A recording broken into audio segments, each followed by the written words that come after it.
My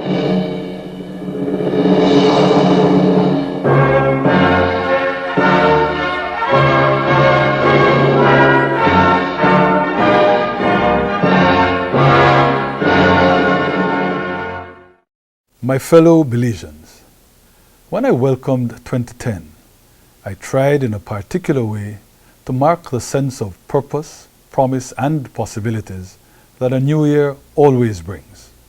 I said then that the worldwide recession, which had begun to swamp Belize in the second half of 2009, would run its course, that our economic difficulties would peak and decline by the end of the year. Well, I'm happy to report that I was right.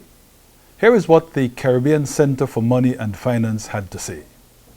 In the first half of 2010, most Caribbean countries reported negative or low growth rates, the exceptions being Belize, 3.5%, Guyana and the Netherlands Antilles, 0.8%, end of quotation.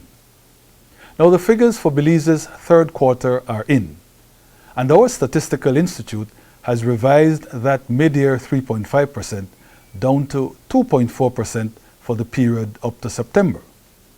But we are still ahead of the pack, and the Central Bank of Belize's forecast for this coming year is yet more encouraging. That forecast is for 3.7% growth in 2011.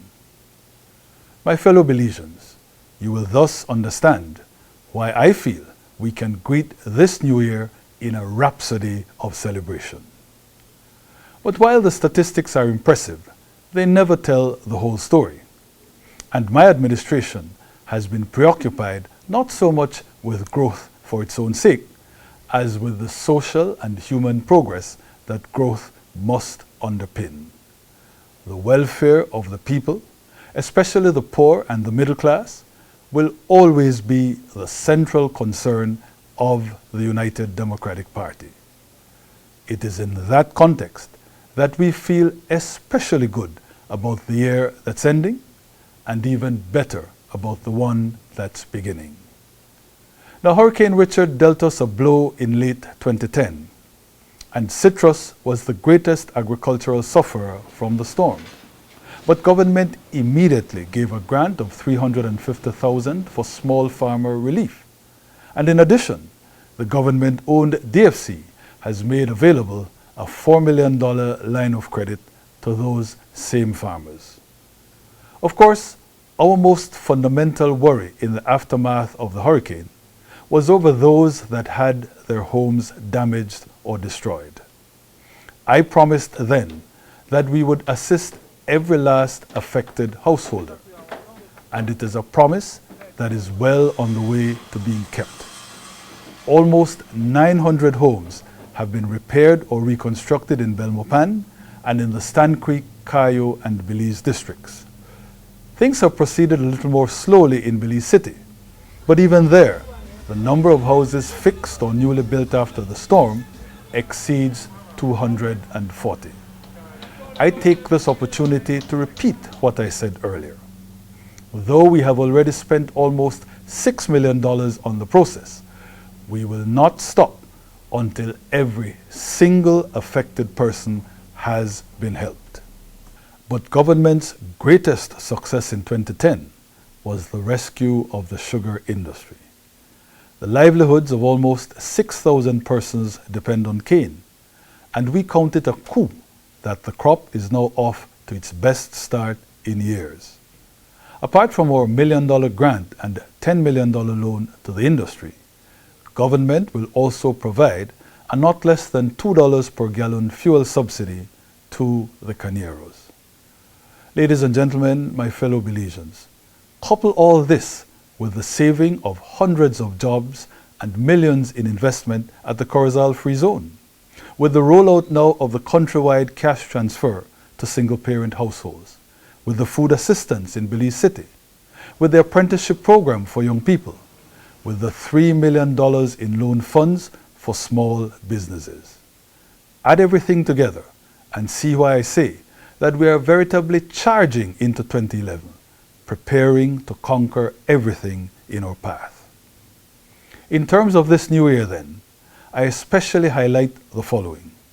On the back of that 3.7% GDP growth that the central bank is predicting, there will be no new taxes on the Belizean people.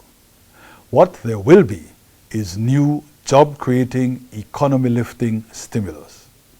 This is as a result of the millions and millions in project financing that this government has been able to secure for the Belizean people. Here is a partial list of 2011's spending menu. $12 million on small countrywide poverty alleviation projects via the Social Investment Fund.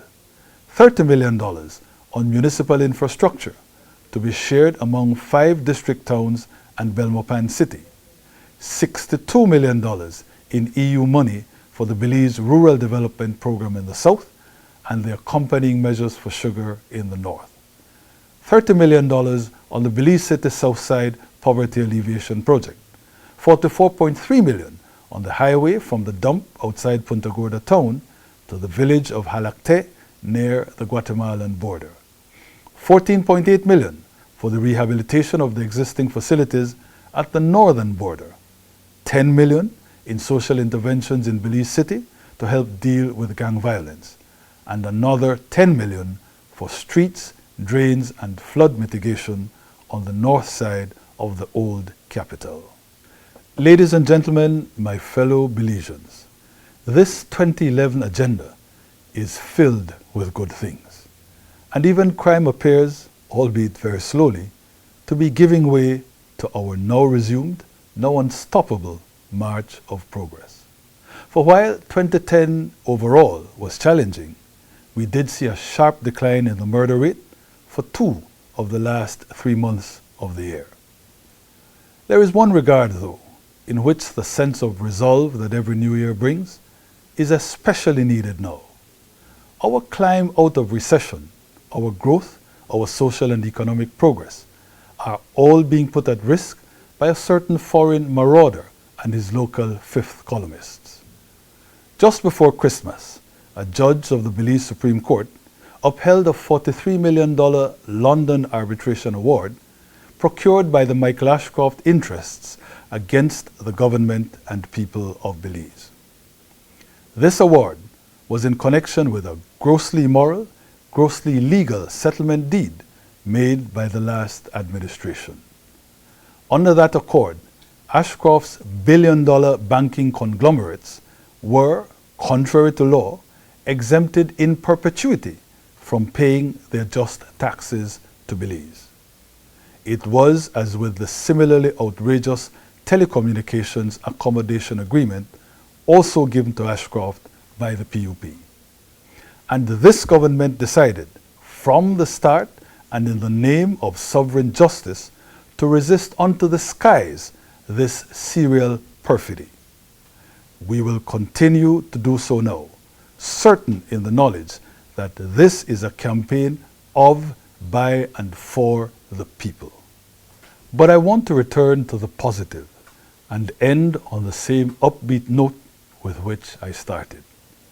In the course of ups and downs, fluctuating fortunes and dramatic shifts, one thing is constant: Belizean pride, Belizean patriotism. Perhaps that is why God has lifted up in 2010 this land that we love so much. And as we mass together in national solidarity for 2011, we are optimistic that He will continue abundantly to bless us. It is thus with undiluted confidence that I say now, long live the jewel, Belize forever, and Happy New Year, everyone.